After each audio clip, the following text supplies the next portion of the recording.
Will, how's the team feeling following a dramatic tie against the MLS reigning champs? Yeah, I think the team feels good. I think that even though it's a draw at home, we feel like we did a lot of great things in the game, and ultimately I think we battled until the end and we get the goal. So I think we should take a lot of confidence in the way we played against a really good team. The team's youth continues to shine.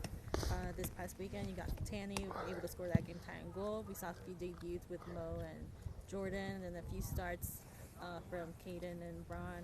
What does the team continue to do to give these guys confidence to be able to go out and perform?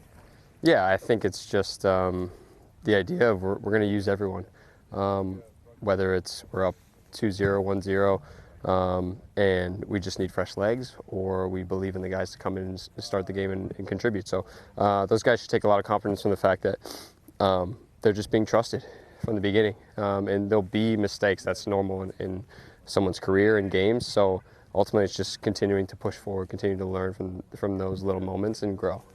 As a vet, how are you able to help these guys, kind of get that little confidence even after they make a mistake?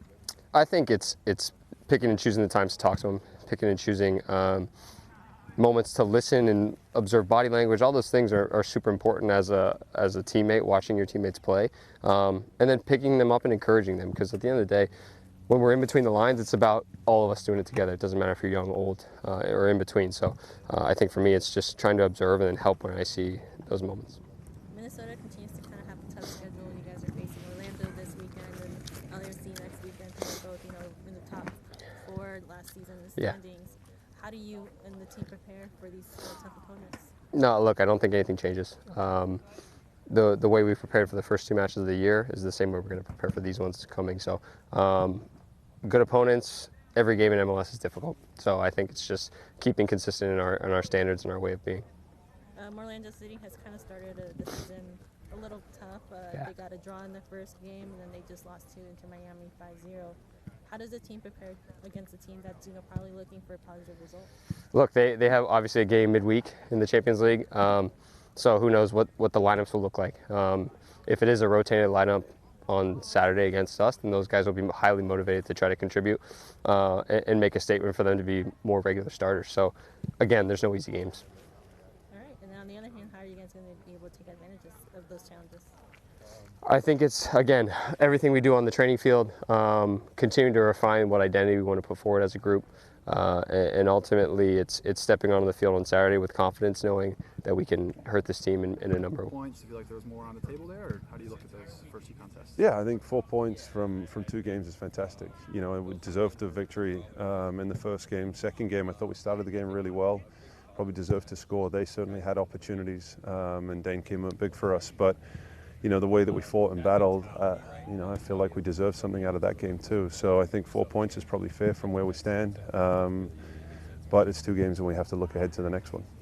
And as you look at the group and, arguably 4 of your top players missing in that game, what does it say about the rest of the group that's been able to sort of implement your game plan and play as one without some of the better players? Yeah, I mean, we said it before the game, it's just got to be this next man up mentality. And so we have a squad of players and we've got to trust them to play and to bring life into the game when they come into it and to certainly bring quality. We've seen goal contributions from the bench in both games, and that's huge for us and huge for the mentality of those guys. Though they're, minutes-wise, their role may not be as big, the moments they can have in the game are going to be massive. And do you feel like they've all taken on that high-pressing mentality, whether, like you said, next man up, and they've all sort of bought into that? Yeah, I mean, listen, even out here in training today, you see finished it with 11v11, and the guys are really going at it with each other. So I think everyone's on board with it, and we're fortunate, through the first two games, we've seen the benefit in it, and catching the opposition by surprise in moments and creating chances. As you look ahead to Orlando, sort of opposite sides, we're coming off of a bit of emotional high. They're obviously a bit of a letdown against Miami. How do you approach the game on the weekend? Yeah, I mean, for us, we've got to continue to work on what we need to from our performances. Obviously, look at them, but they've got a busy schedule coming up too. They've got a midweek game followed by one after us, so it's challenging to kind of predict what lineup they'll put out. And so the focus becomes on how well we can defend and how well we can execute in the attacking half. And are there certain areas of the field that you think we can exploit with Orlando? Well, I think we've been really good in both games, creating chances with our pressure further up the field. If we can do that and be more clinical with some of these chances we've created, then that sets us up for the rest of the game. And is that the case where it's just being a little bit more clinical in front of net to get some of those goals pouring in?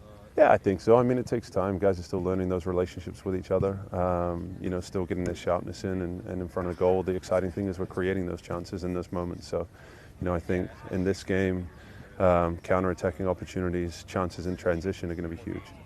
Last one, how nice is it to get out of that dome and outside under the sunshine? Yeah, I mean, it's nice. It's nice to have the space. It's nice to have the sunshine and fresh air. And saying it before, just, you know, the winter's been kind to us here. So it's nice at this time of year to be able to be out here and there's no snow on the ground. And, you know, the guys are sticking around on the field for a little bit longer doing some extra work too.